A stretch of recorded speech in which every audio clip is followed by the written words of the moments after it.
Hello, everyone, and welcome to the Child Psych Podcast. My name is Tammy, and I'm a registered psychologist, a registered play therapist, and the co founder of the Institute of Child Psychology. And most importantly, I'm a mom to three incredible kids.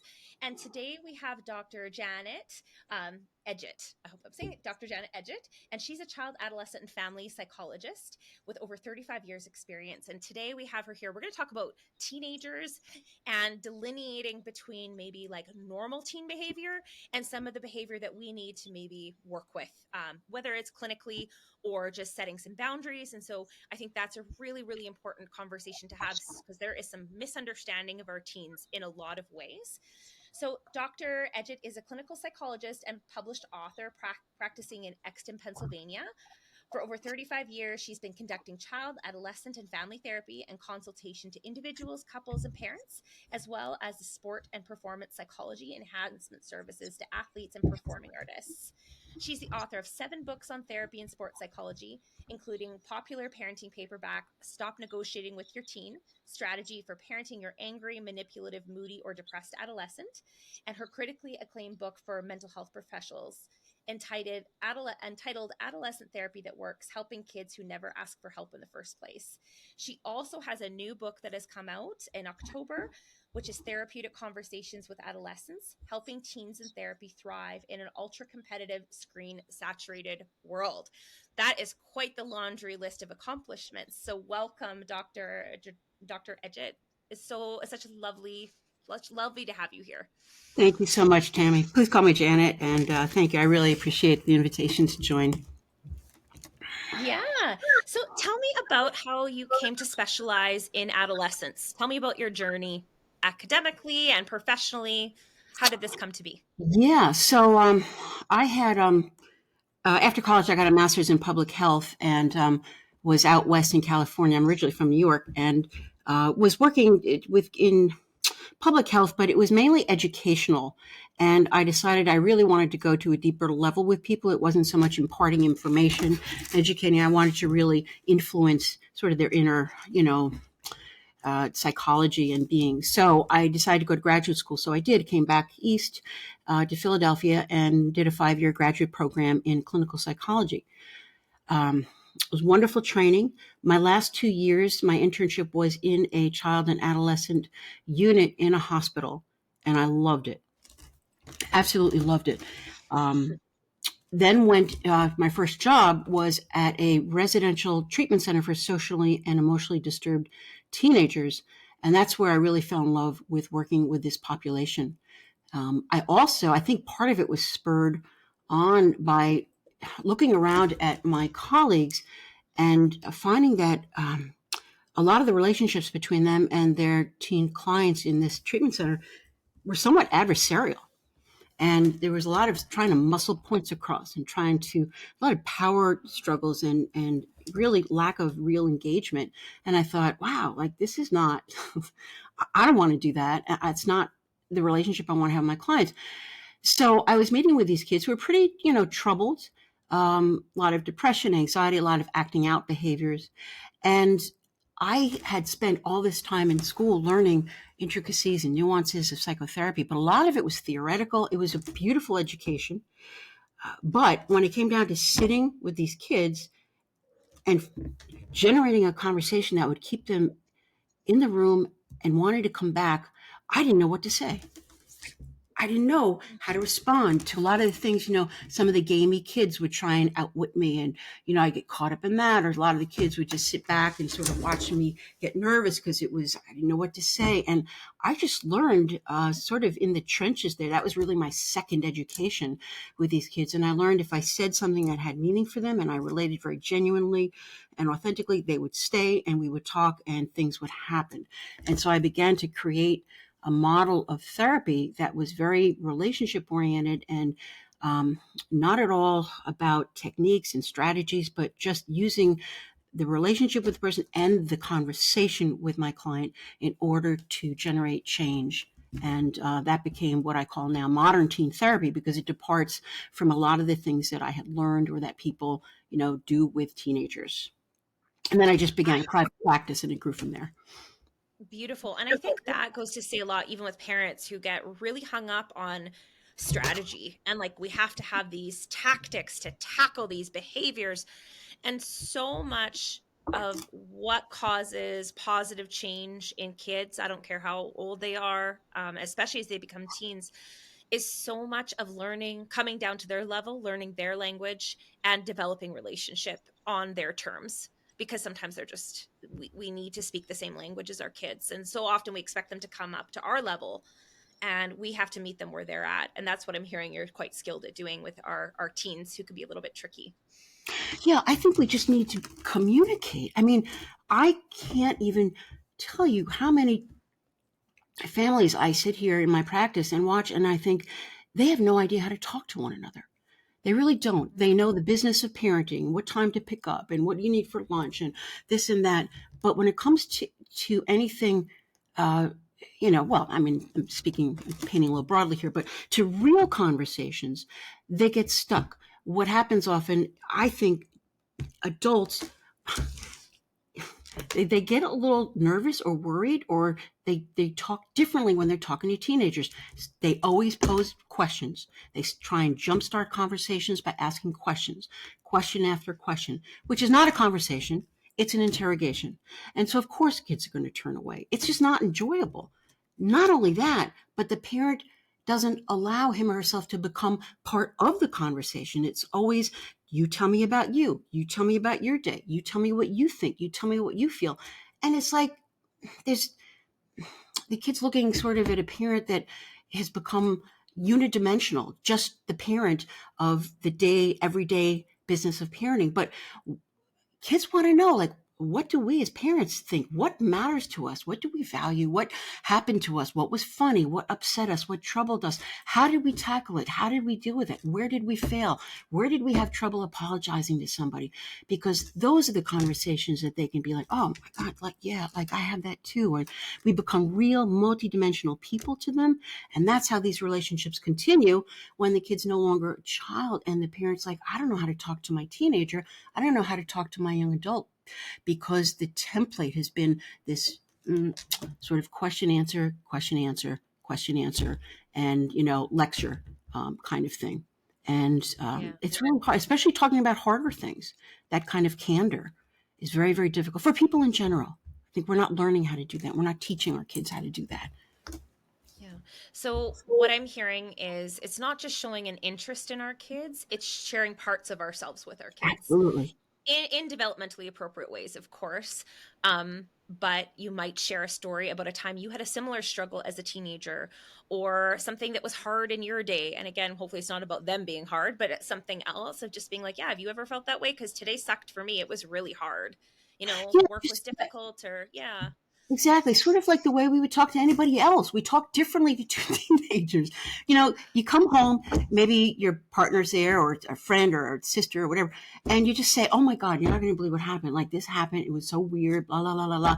And you become like you're alive and colorful in front of this other person. And you get traction and they say, oh my God, that happened. Or, oh, I can't believe it or whatever. And then the conversation goes from there. But when a teenager walks in the door, what they get is, how was school? How was school? How was practice? How was school? And nothing about the parent. And it's just not a conversation that can easily grow because there's not a lot there to really grab onto. So how do It's interesting. with kiddos, where, and this is where we want to be careful with parents treating their teens as friends, though. Like, how That's a do we great walk point, right? that line, though? Because I think some parents are like, oh, so I'm supposed to share about all the conflicts I've had with my friends and the fight that I had with their father, and I'd be like, no, we want to take this with a grain of salt. So what Dr. Edgette Absolutely. is saying is we're careful about what we share. Just like a therapist, I choose to share certain stories with kids that make me human. That's saying, Yes, this was right. hard for me as a kid, but I don't Absolutely. say I'm having, like, my husband and I are considering a divorce, or I'm struggling with No, clinical depression. Like, we're careful with how no. much we share, that it's developmentally appropriate. Absolutely. I mean, it's Yeah. discretion, it's good judgment. Trying to be the friend is never really going to work. And you lose credibility in your kids' eyes, and kids don't respect that. But it's very much the same in my therapy. I disclose a lot more, I'm sure, than other therapists. I'm very, very chatty. I'm very conversational. I find lots of ways to bring things a lot. Like, here's an example, just talking to this one girl who loves a cappella, and, she's talking about the group's a cappella, Sheila. And I asked her, oh, do you know of Pentatonics, which is an a cappella group that a lot of people know about, popular group? And she goes, yeah. And I said, oh, have you seen their video of Hallelujah? And she goes, yeah. She goes, but it made me cry, so I deleted it.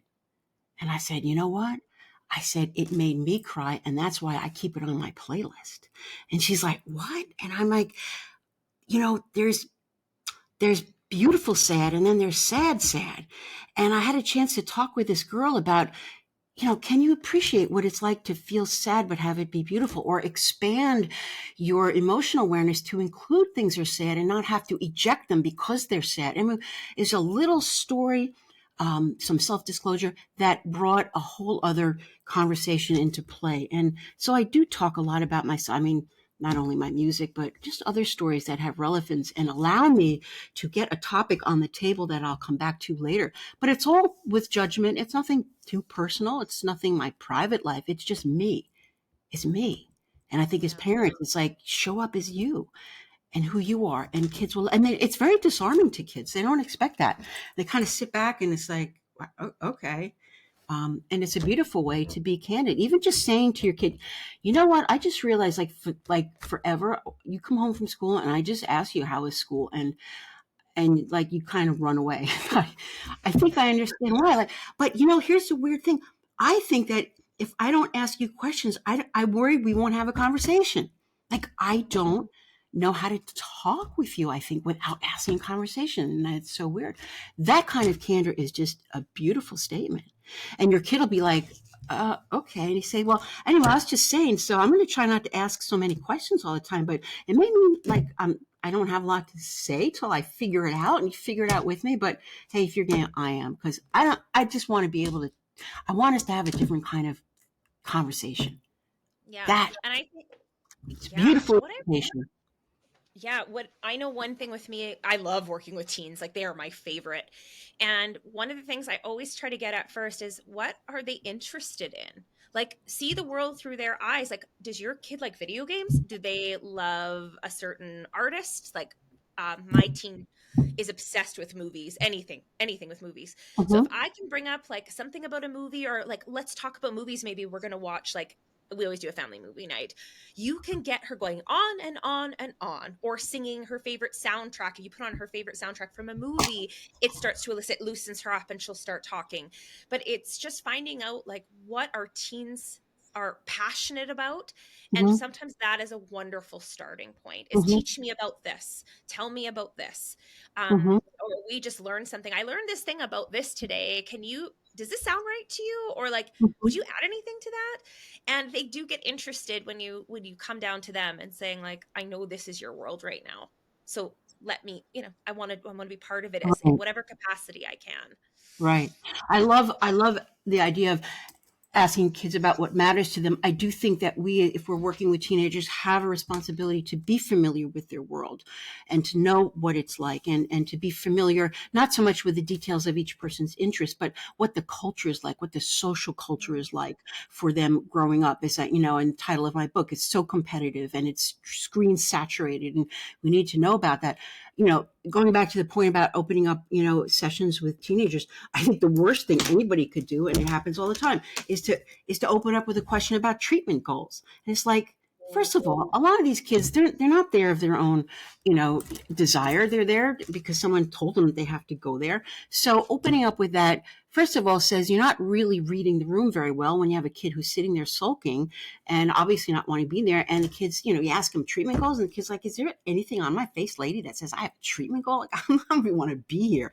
And it's just such a loss of credibility in the therapist to do that. I actually, and I have a blog I wrote about this, I don't ever discuss treatment goals with kids. I think it's very clinical. We don't need them. We have conversations. We both know where we're going. And I believe often I know how to help us get there. And so I don't even go there, because it's just, I don't know, it puts too fine a light on therapy for some kids who can do therapy as long as they don't have to say that they're doing therapy. It's like, as long as they don't have to say they're working on this or working on that, but we can have conversations about all those things in ways that they can hear.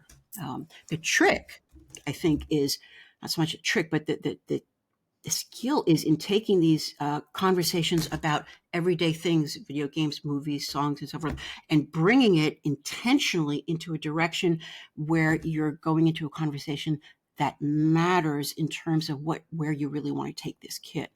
So it's, for me, it's always taking themes from what they're telling me about what they like and what they dislike and bringing it into different ways. So, for example, kids maybe talking, all right, maybe the kids saw, The Boys in the Boat, that new movie about the rowers and in the Olympics, or any kind of competition, a miracle, any kind of competition movie, Return of the Titans, and think of all the themes that are in there in terms of friendship, friendship across divides, loyalty, competition. You pluck any of those and you just say, how competitive are you? What kind of competitive are you? Were you good sport? Not a good sport? Well, what do you mean good sport? I don't know. Like, what do you like when you win? Like, some people feel so generous. They just love everybody and everything when they're winners, but they don't when they're losers. And some people can hold that generosity all the time. What do you like? And then maybe from there you go into the kid says, "Well, I'm pretty good, but my brother's horrible, and he threatens to clear the the board game at home whenever we play." And I'm like, "Oh man, like, who says what? Does anybody say anything?" No, nobody says anything. And now you're talking about the family's inclination to walk on eggshells around the younger brother and to not deal with conflict. How does your family deal with conflict? Does anybody say anything? Do you ever wish anybody did? What's the relationship? What's the impact of that on your brother? So you take these things and you move them forward in ways that are very meaningful. And I think that's what keeps kids coming back, because there's something in it for them. Hmm. You take away So for them.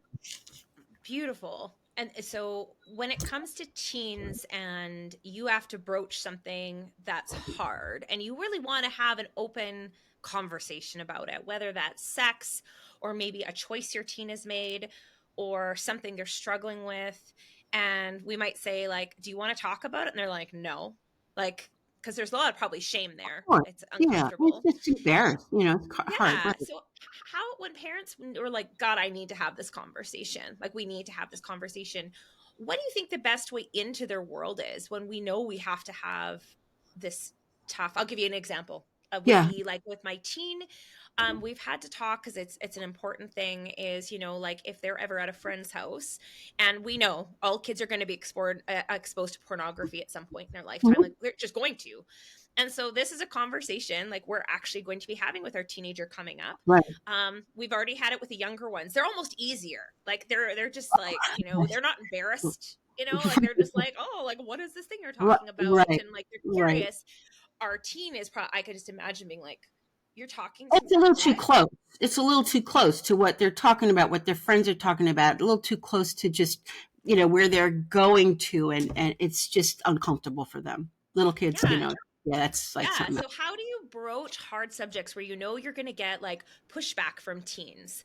But it has to happen. Like, these are Yeah, just things as a parent we need to broach with our kids. So how could it's we great. maybe take some of your work? Yeah, so great question. I love it. And I think the best thing one can do is to just be very candid and authentic and say, okay, okay, dude, we got to talk about something here. And I don't even know who it's going to be more uncomfortable for. We got to talk about porn. We got to talk about sex. I already know, Mom. So I know, you may know more than I do. I don't even know. I don't even know what you know. All I know is I want to talk to you about it. And there might be points like where you're like, okay, I can't do this, and you want to walk out, or I know this already, and I'm just going to ask you, just stay with me.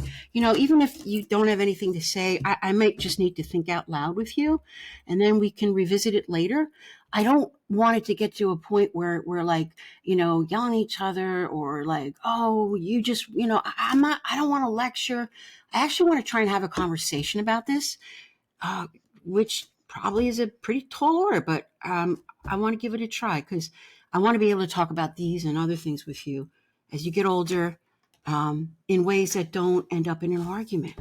So, okay, what do you think? What do you say?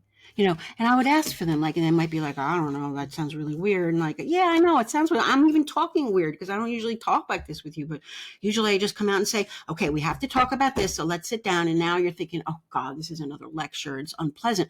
But if you come with that authenticity and openness and speaking to the discomfort or not knowing how it's going to go, it's very disarming. And it lets the kid know, yeah, you don't have all the answers, and you're not here to dictate a course of choices. You're here to say, this is kind of tricky and muddy and messy, and I just want to think it through with you a bit. And Yeah, you're being vulnerable by saying I don't have the answers. I'm uncomfortable too. This is hard, it's and true, and they know it. That's the thing. When we try and pretend that we know the answers or we're okay with this and we're not, that dissonance between what we feel inside, the discomfort, and these sort of the false pseudo calm is dissonant, and kids pick up on that, and it's very disarming and it's uncomfortable. They just want the authenticity. They want you to say, I don't even know how to start this conversation, actually. I thought of the first couple of sentences and now I'm already stuck. I mean, that's beautiful. A kid will be left, and maybe you only get so far and you say, all right, well, I think we're good for today. Let's try again this weekend. But yeah. being real and speaking to this discomfort and inviting the kid to join you in a process of discovery of how to have conversations about these things is terrific. Beautiful. And I think that is so your take on that is just really enlightening because I think parents assume like we have to stand on our soapbox and teach them and make sure they Mm, have all the information.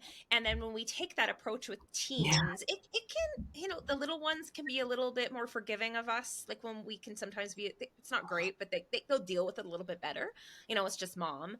Our Mm-hmm. teens want to be acknowledged that they are growing up, that they have their own thoughts, they have their own mind, and we're treating them more like adults. And we're real about our shortcomings, and we're real that we make mistakes and we don't have all the answers because they Mm-hmm. already know it and they just want us to acknowledge it, that we're not Well, perfect and we the don't. thing is, if you're going into it as a lecture, they already know. They already know. Don't don't drink too much. Don't drink and drive. Watch your friends who are doing that. Don't smoke marijuana. You got, don't this, don't that. Don't watch porn. Don't do this. Or if you're going to do that, then do this. They know. They've been hearing it from school. They were hearing it from media. They're hearing it from us. That's at a certain point to repeat when your kid's going out. Remember, don't drink and don't drive and don't do this. And it's like, really? Is that necessary? It's like, you know what? Okay, so personally, it drives me crazy when people say to me, drive safe. I'm like, what do you think I'm going to do? Like, come on. Like, I know it's an expression of a care and affection, but it's like, just don't say that to me. Drive safely. And it's like saying that to our kid. Like, remember, make good choices, make good choices. It's like, it's patronizing, and kids have nothing to do but to push back. And say something different, but saying the same thing over and over again because you feel like, as a parent, I have to make sure they know this, really takes away from the relationship. They know it. That's not where their questions are. Their questions are in managing these things and how they feel about it. And what if they feel differently than from you feel? And how are you guys going to navigate that? And what if their friends are starting to do things and they're not comfortable, or they are starting to do things and their friends aren't comfortable? These are the conversations that they're thinking about. That's what we're struggling with more than do or don't. Yeah. And just I think what you're saying is we really have to respect that it's a process. They're coming to terms with information and we're co-gathering information. You're trying to get what their take is on things, and like we know we have a direction we want to go. Maybe it's drinking and driving, but first, we want to enter their world and say, you know, I know you're going to parties more now. Yeah, tell me Um, what what what are your takes on how you're going to be getting home safe? Like, right. what if something like this happened at a party? Like, what is your plan? Because part of negotiating as teenagers, they want to do X, Y, and Z, right? And they're Mm-hmm. looking for just a yes or no answer. I want to go to the party. I want to do this. And we're like, but I'm scared if you go to the party, you're going to drink and drive. And so we know the question is like, what are some of the social protocols when we are at a party? How do you imagine this is going to go? Right. With my teen, I'm going to go over some like, well, what if like I am not I know alcohol is going to be there. It could be there. But what do you think, kiddo? It's going Like to be when you need to get home, like there. we're just Absolutely exploring. right. Right, right. I mean, the drinking and driving is a hard no. That's Yes. just a hard no. But a lot of kids know that. They're much better these days than they were, a decade or two. Kids are really many kids, many more kids are very careful about that. They won't get in the car, and they Uber, or they designate someone. Uber has been great for that. But the drinking and driving, that's a hard no. The drinking and the smoking, I mean, that it's, where are you going to draw a line? And the most important thing is to keep open the communication. Your kid is not going to tell you everything that he or she's doing, but as long as you don't want a situation where they feel they have to keep every secret from you. Because it's like, I mean, I have some clients where their parents are like, you can't go to any party where there's drinking. Well, then the kid's not going to have a social life, okay, in high school, because at almost every party there's drinking. Now, that being said, there are groups of people they don't. The kids, they don't. They're not interested. They have other things. They're doing other things. And parents usually know, well, my kids, her friends, they don't really do that. A lot of other kids, there is going to be that at parties. So it's not a question of, is there going to be drinking at the party? There probably is. How are you going to handle what, I don't know. What do we need to talk about? Well, What I should think I know? yeah, what parents need to realize is your kids are going to be leaving the nest in a couple years, and Mm-hmm. they need skill Batting sets practice at to, that. Mm-hmm. yeah, and we can't bubble wrap them from their lives. So when they become teens, they have to start thinking for themselves so they can Mm-hmm. survive when they go off to college, when they enter Right. the adult world. They know how to make good choices, but if we don't give them the opportunities to do these things, Right. they crumble when they get into, Oh, they they're go off to crash and college. burn. They're crash and burn. They're back on the doorstep by October of their freshman year because they have never had experience with any of these things. And better that if they're going to look. I made bad decisions. Most people have made bad decisions. High school and all that. But I'd rather my kid make a bad decision when I'm around to pick up the pieces and help them recover and help them cope and help them, debrief in the aftermath, rather than when they're away at school and I never even know about it.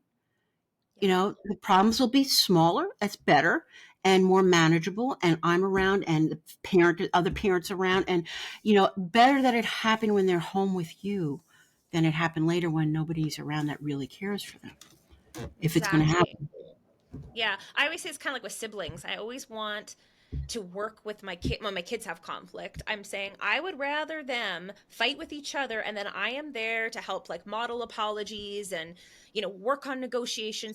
skills and how to own our own behaviors and correct behaviors, so they're not necessarily doing, or at least they have the skills to handle conflict in their future romantic partnerships and their friendships in adolescence. Is that it's that's why it's okay to fight with your kids. Like, we have to model, like, how do we fight Mhm. well, how do we make Right. repairs, how do we own our Repairs. mistakes. Like, That's these are right. all things that are we want to That's have right. them with the confines of our home, so That's when they right. are released into the world, they don't crumble when they are met with conflict. Like, That's they right. can handle it. So many kids have no conflict resolution skills with friends. They just put up with it and put up with it and put up with it until one day they just ghost them. And, things like that happen all the time. They don't, it's like unbelievable to me how many families come in, or their kids will say, my father has never apologized in his life. He's never admitted to being wrong. And I'm like, what? I'm trying to understand how this person believes that to be a helpful position. They must have some rationale for it, or maybe it's just a vulnerability or defensiveness, or they're who they are and what's happened, whatever. But what a gift it is for a parent to be able to say, "Wow, I really blew that one. I'm really sorry." And a gracious apology is a beautiful thing to model. And so I love what you're saying about helping siblings. I also think that parents, sometimes parents say, "Oh, I don't get it. I let them work it out themselves." Well, what often happens is that the dominant sibling will continue to win every single argument, and the younger sibling just gives up because they can't out talk, outwit, you know, push back the either older or the more dominant personality or the cagier sibling. So they need our help to say, "Whoa, look, you get kind of bossy." you get kind of bossy, you get kind of whiny, and like, let me help you guys understand why you guys get each other, because I think that doesn't have to be such a big part of your relationship, or rebalancing the power dynamic and supporting the one whose voice doesn't get heard and saying, no, I'm going to clear the space here because I think your sister has a really good point that never gets heard, because, you being older, you figure you're wiser, you know better, but you know what? Sometimes she really has a great point, and I think we need to listen, and I think you need to listen. They need that Yeah. kind of help from us. Yeah, I think we're just think of ourselves as we're preparing our teens for launch. And so the parenting paradigm shifts so much towards our teens needing autonomy. They need discussions that are reciprocal with us and bidirectional, so they see us as humans, so they can come to us when they have a Mm-hmm. problem. They feel that Mm-hmm. there's mutual vulnerability in the conversation. And the other thing I think I want to really touch on, because it's really important, and you have a really unique position on this, and we talked about this before we started recording this podcast, is we're taught, and it's true to some extent, that there's a lot of rewiring that happens in the brain. And this is why we often see mental health spike, Mm-hmm. when myelinization and certain things, synaptic pruning starts to happen, that teens' brains do change, and there's hormones and all these things. But one of the things I've learned as a parent is that I expected this huge storming period, for teens. So I have one teen now. We never got it. We did get some, like, she wants to be in her room more. And there were definitely, when the puberty first happened, there were more tears than there normally were, for sure. Like, things were a little bit more dramatic. But there wasn't necessarily the rebellion I thought that was going to happen. Like, we were waiting, and now she's 16 and we have yet to see a rebellion. And we're like, Yeah. I don't think this is going to happen with her. Right. And so I think parents are taught that this big pushback and this huge rebellion is inevitable in teens, and it's all part of these changes the brain is going under. And that's, one of the things you did a blog entry recently on, that's no, that's not necessarily the case, and we can't chalk it all up to brain changes with teens. Absolutely not. No, clearly the adolescent brain is different than a child's brain, and it's different from an adult's brain. But what's happened is there's this cultural narrative that's been around for decades at least, that says, oh, when your kid turns adolescent or pre-puberty, 13, whatever, the hormones are going to come running through the body, and they're just going to become this contrarian, oppositional, disrespectful, isolating, self-absorbed kid. No, I don't believe that to be true. I think that's a self fulfilling prophecy, first of all, because the first time maybe a 14-year-old comes home and she happens to be in a bad mood.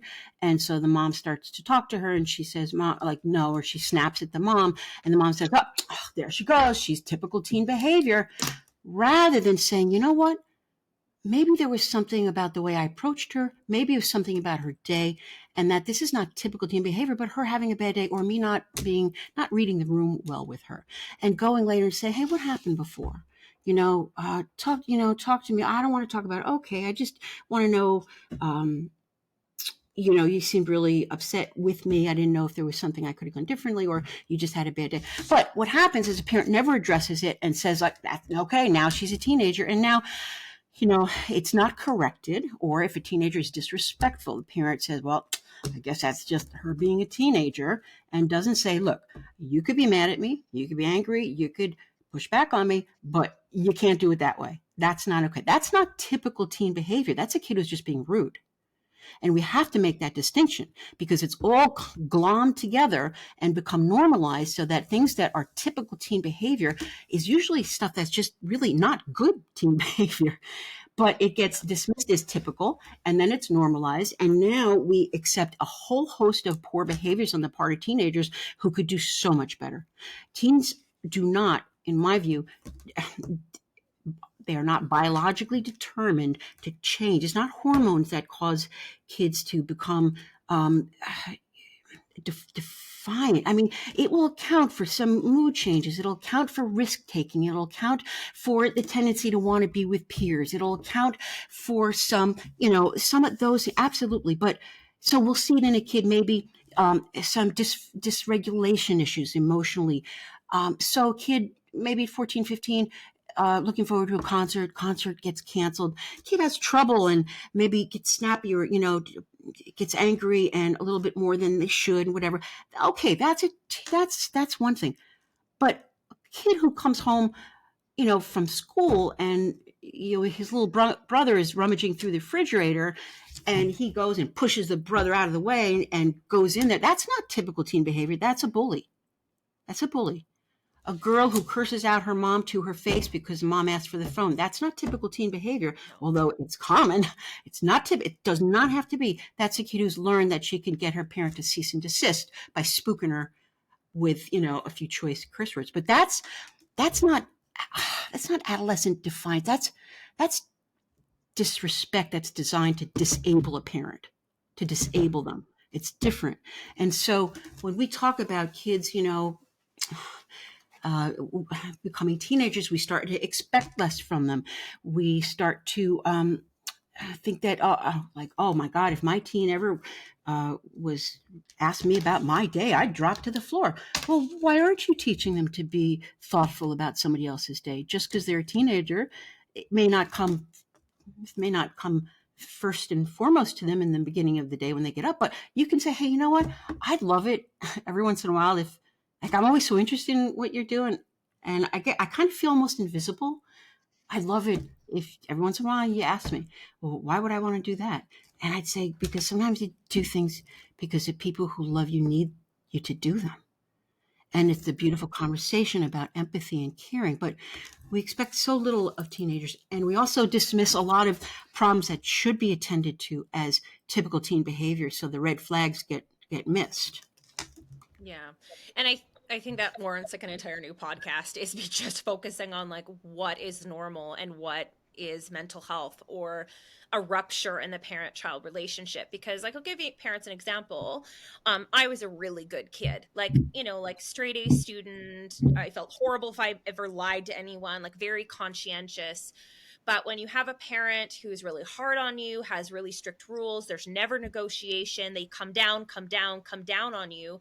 And as you're a teen and you start to want some autonomy and to be valued for who you are, and to see like you're different than the parent and you're not the same and you don't have the same goals, and that parent doesn't honor that child and see them as their own unique person, yeah, I rebelled hard. And that, when I think of it, I rebelled with one parent and not the other, if that makes sense. Like, I was really horrible with one parent and not the other, because that other parent saw me for who I was. I didn't want to do though. I didn't want to feel that way, right? The dynamic is different. I think respect is the absolute number one important ingredient in any relationship, but particularly parent and child. The respect from the parent to the child, everybody respecting everybody, not based on age or gender or whether you're a parent or child, but because it's a human being who you care about. For that alone, a person deserves your respect. And I think what's hard about this narrative we have about teens, they get so difficult and argumentative.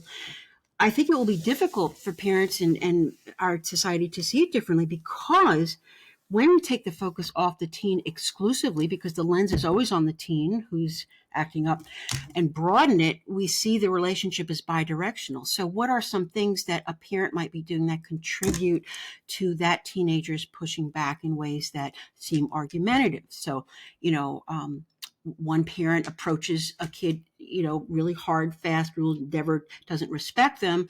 And the other one is more thoughtful and respectful, different relationships. And maybe the mom says, oh, well, she just, maybe it's just a daughter-dad thing. Well, maybe it's because it doesn't feel good when she's talking to you about certain things.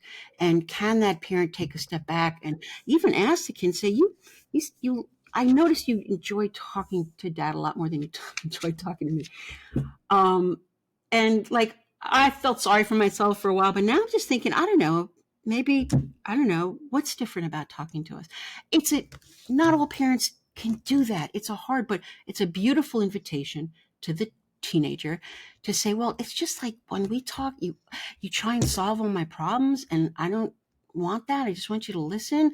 Or you hijack my conversation to make a point, and I just wanted to tell you a story.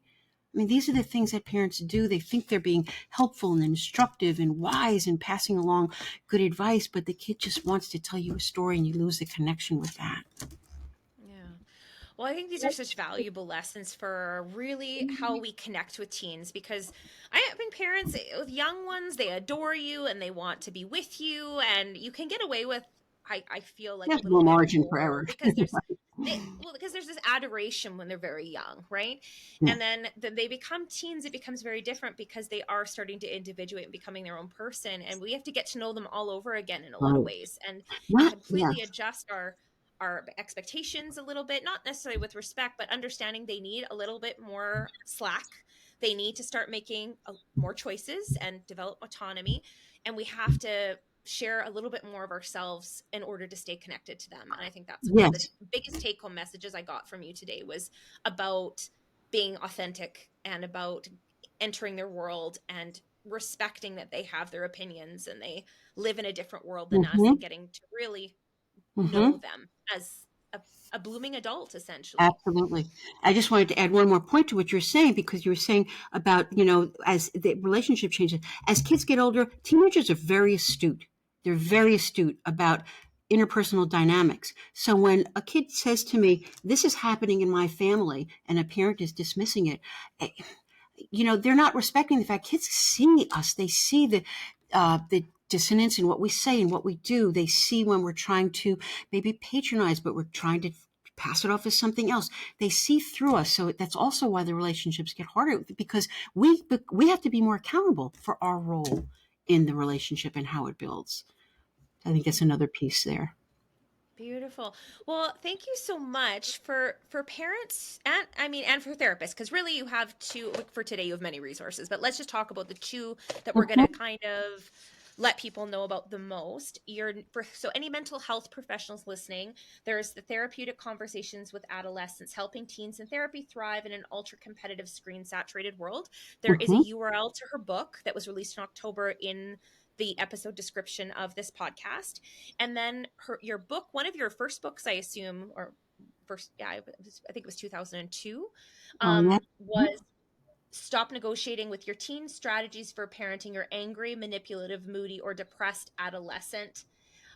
Would be a good place for Absolutely. some parents. Mhm. Yeah. Mhm. Okay, so we'll include a link to that one as well that parents Okay, can kind great. of tap into. But parents, if you want to try her other book too, I think as we were talking There's about so earlier much with in Janet, that they it. can gather, parents could take from that too. So much in that. Yes, a lot of parallels.